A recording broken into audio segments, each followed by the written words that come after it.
Good evening, everybody. Welcome to Wizards Outlook, joined by Raymond Lyons.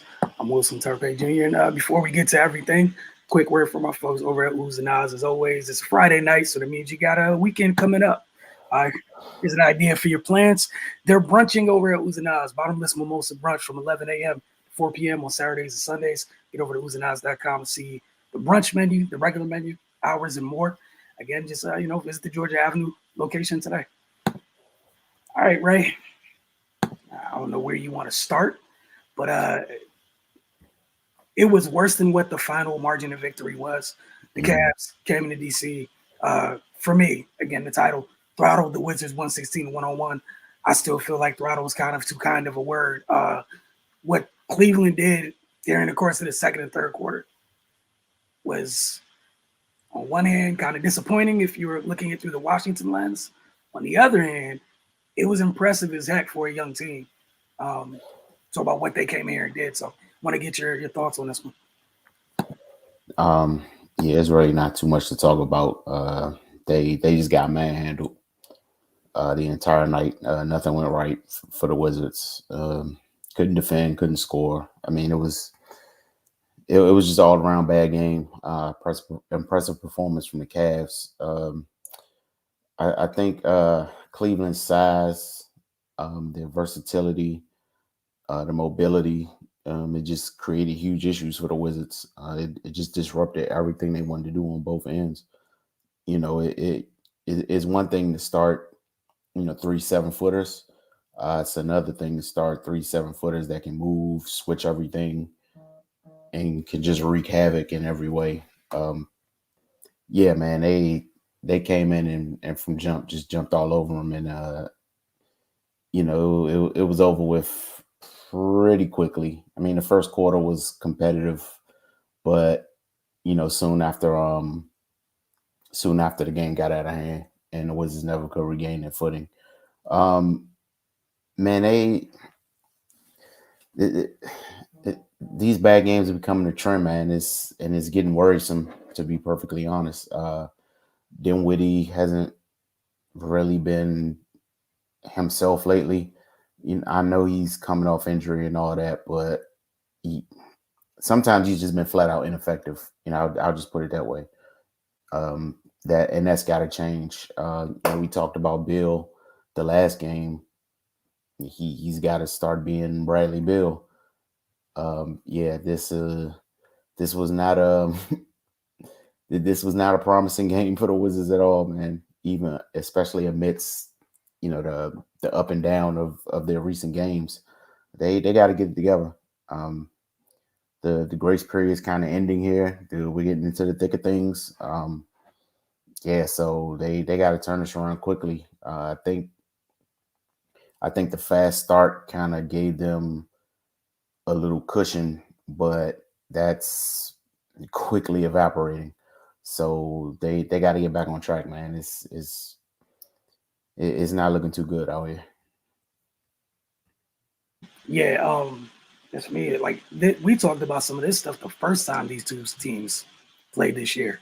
Talk about the size of that front court, and man, just watching the game, we've seen Washington have success over the last couple of games, being able to get the ball inside. We've talked about the job both Trez and Gaff have done. Cleveland has the personnel, like you mentioned. They took all that stuff away. So it kind of forced Washington to do the things we already don't really want them to do. And then when you take away the ability for those to make a living cleaning the glass on both ends, those warts that are kind of smaller sometimes, it kind of magnifies a bit. And I thought Darius Garland played a great game. He was able to get them out in space, rather. I like the pace that Washington played with in the first quarter. Then it disappeared.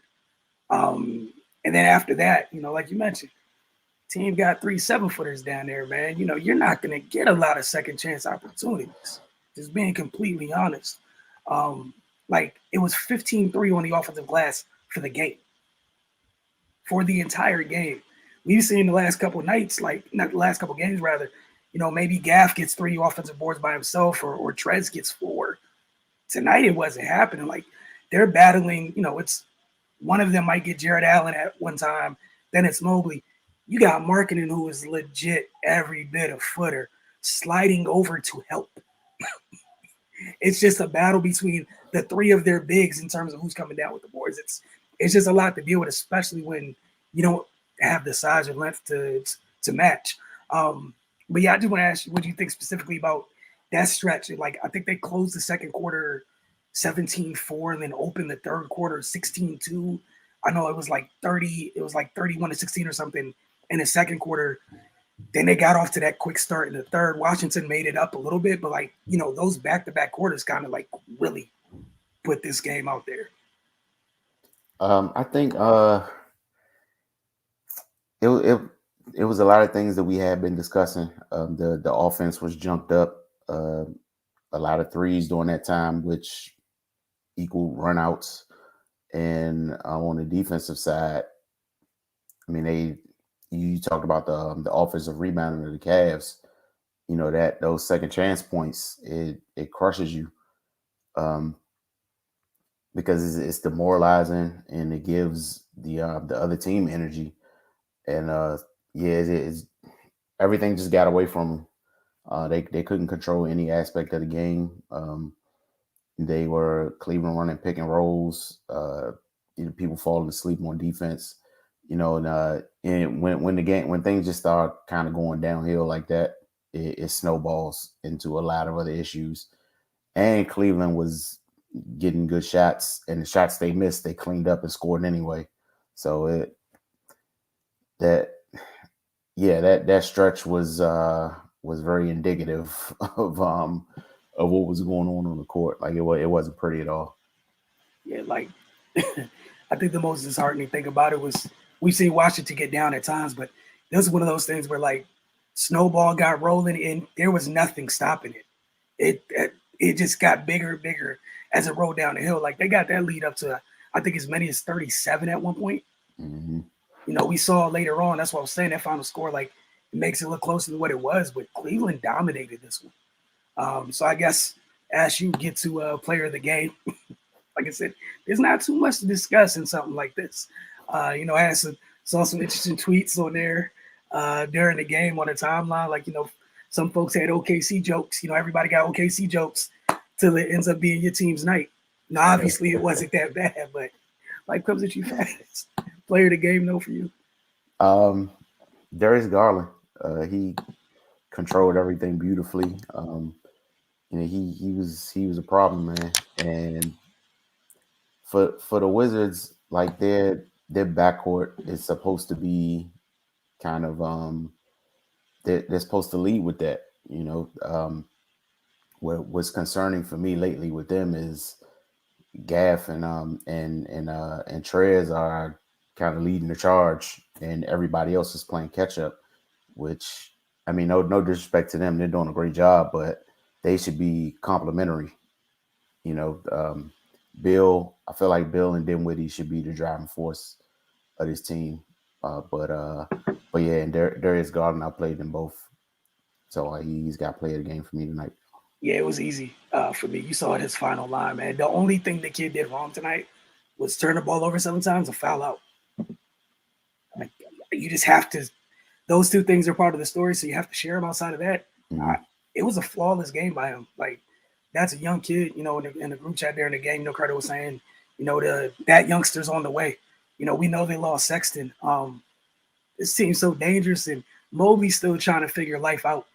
Offensively in this league, but defensively, and that front court is amazing. Like even that lineup they had tonight, like Okoro.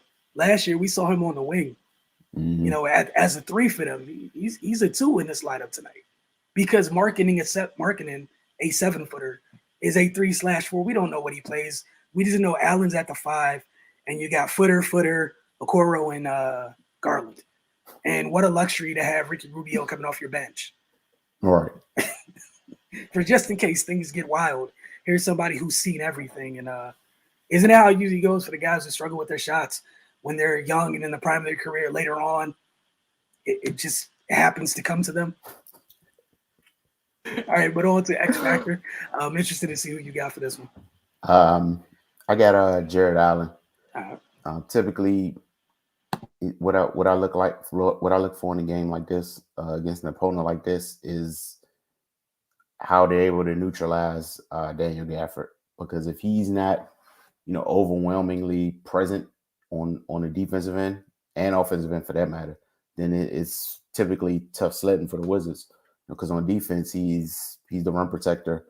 He bothers shots in the lane, and on offense, he's that he's a threat on the pick and roll, catching lobs, and even cleaning up the glass on offense.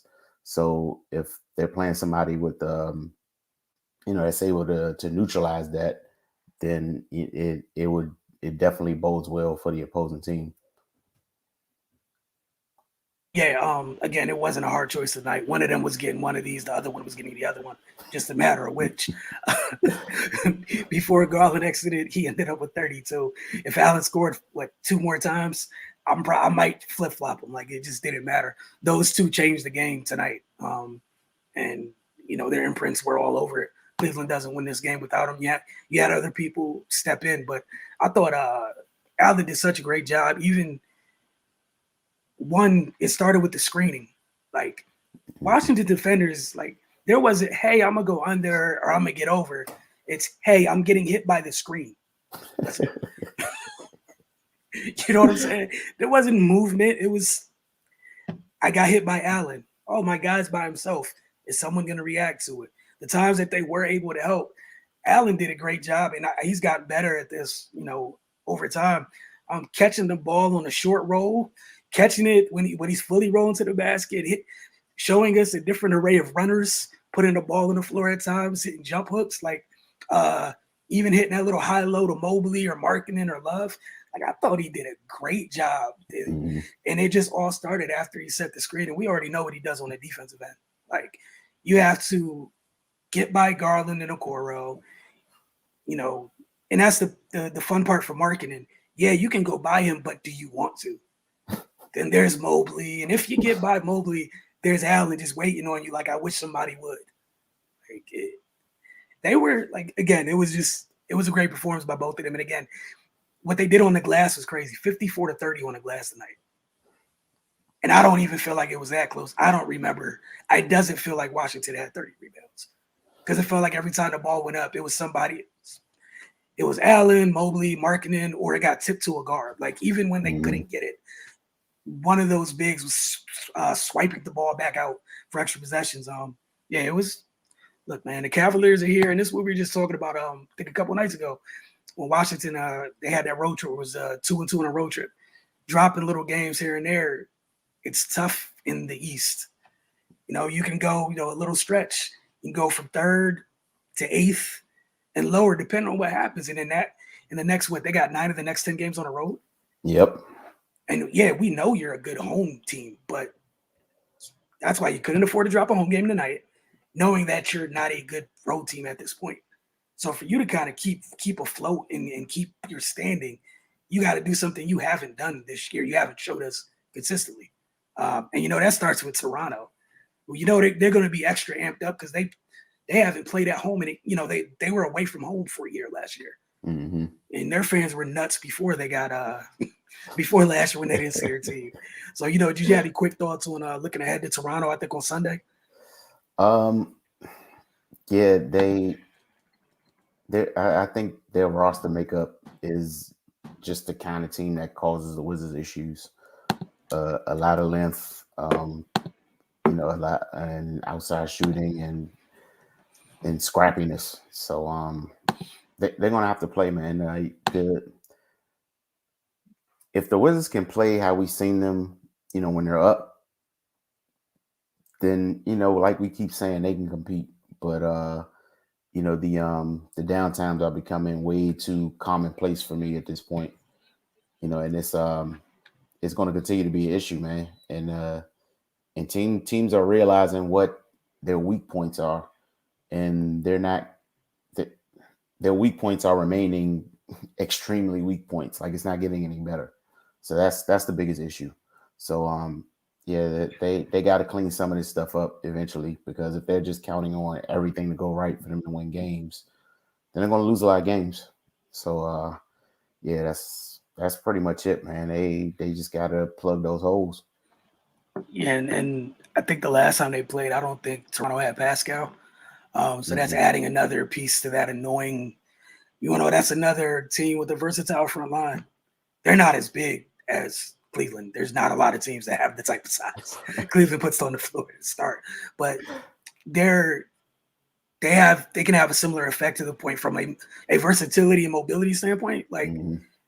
man, OG, Siakam, Scotty Barnes, like. You still got Kim Birch. Like, there's a whole bunch of annoying pieces up there. And then the following night, you got that two-headed monster in Indiana. That's that's DeMontis and Miles. It's going to be tough. So again, we're going to find out what they're made of, and like Ray said, we know what they need to do for them to be successful. It's just a matter of them doing it consistently. And we're gonna learn a lot about them over this next stretch, because you're only gonna be home once. We'll learn a whole lot about them. But y'all have a great night. Thanks for hanging with us. We'll see you guys Sunday evening.